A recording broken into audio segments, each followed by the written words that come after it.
அதிமுக, திமுக ஆகிய இரண்டு பெரிய கட்சிகளும் வேட்பாளர்களின் பெயர்களை அறிவித்துவிட்ட நிலையில் இன்று தங்களின் தேர்தல் அறிக்கையை வெளியிட உள்ளன. மதசார்பற்ற முற்போக்கு கூட்டணியில் 20 தொகுதிகளில் போட்டியிடும் திமுக நேற்று முன்தினம் தங்கள் கட்சியின் வேட்பாளர் பட்டியலை அறிவித்தது. அப்பொழுது செய்தியாளர்களிடம் பேசிய அக்கட்சியின் தலைவர் மு க ஸ்டாலின், திமுகவின் தேர்தல் அறிக்கை தேர்தல் களத்தில் கதாநாயகனாக இருக்கும் என்று தெரிவித்தார். இந்நிலையில் திமுகவின் தேர்தல் அறிக்கை இன்று காலை 10 மணிக்கு வெளியாக உள்ளது. சிறுபான்மையினர், இளைஞர்கள் என பல்வேறு தரப்பினரையும் கவரக்கூடிய வகையில் தேர்தல் அறிக்கை இருக்கும் என தெரிவிக்கப்பட்டுள்ளது. இதேபோல் அதிமுகவின் தேர்தல் அறிக்கையும் இன்று காலை 10:15 மணிக்கு வெளியாகும் என தகவல்கள் வெளியாகியுள்ளன. கடந்த காலங்களில் தமிழகத்தில் தேர்தல் போக்குகளை தீர்மானிப்பதில் முக்கிய பங்கு தேர்தல் அறிக்கைக்கும் உண்டு என்பதால் திமுக, அதிமுக கட்சிகளின் தேர்தல் அறிக்கையில் இடம்பெறவுள்ள அம்சங்கள் குறித்த எதிர்பார்ப்பு எழுந்துள்ளது. இதனிடையே காங்கிரஸ், பாஜக தவிர முக்கிய கட்சிகள் அனைத்தும் வேட்பாளர்களின் பெயர்களை அறிவித்துவிட்டதால் தேர்தல் களம் சூடுபிடிக்க தொடங்கியுள்ளது.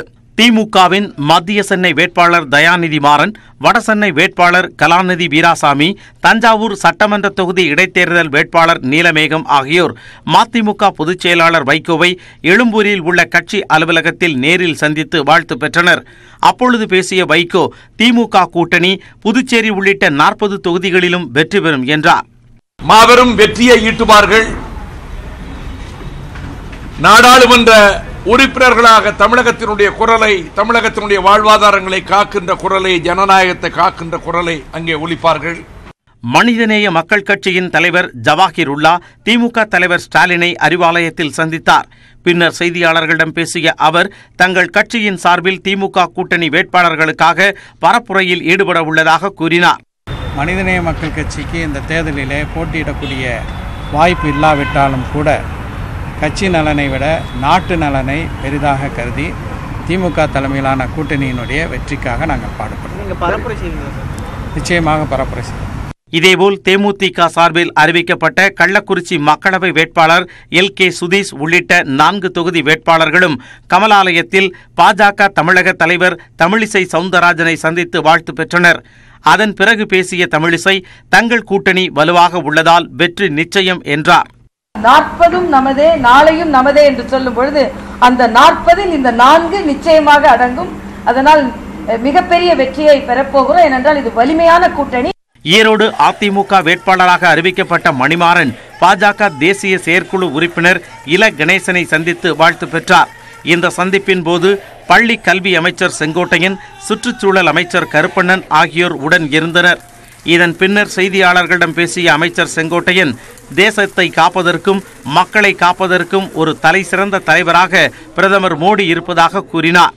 ஆகவே தேசத்தை காப்பதற்கும் தேசத்திற்காக மக்களை காப்பதற்கும் ஒரு தலை சிறந்த தலைவராக நம்முடைய பாரத பிரதமர் இருக்கிறார்கள்.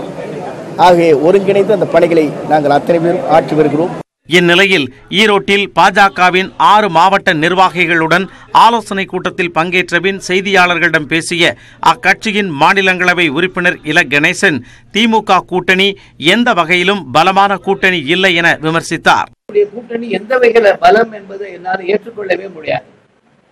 கடந்த தேர்தலிலேயே திராவிட முன்னேற்ற கழகத்திற்கு எதிர்பார்த்த வெற்றி என்பதில் ஒரு MP கூட கிடைக்கும். நடப்பது நாடாளுமன்ற தேர்தல். மதுரை மார்க்சிஸ்ட் கம்யூனிஸ்ட் கட்சி வேட்பாளர் சு வெங்கடேசனுக்கு விஜய் மக்கள் இயக்கம் ஆதரவு தெரிவித்துள்ளது. மதுரை மாவட்ட பொறுப்பாளர் SR தங்கபாண்டி விஜய் மக்கள் இயக்க நிர்வாகிகளுடன் நேரில் சந்தித்து வெங்கடேசனுக்கு ஆதரவு தெரிவித்தார்.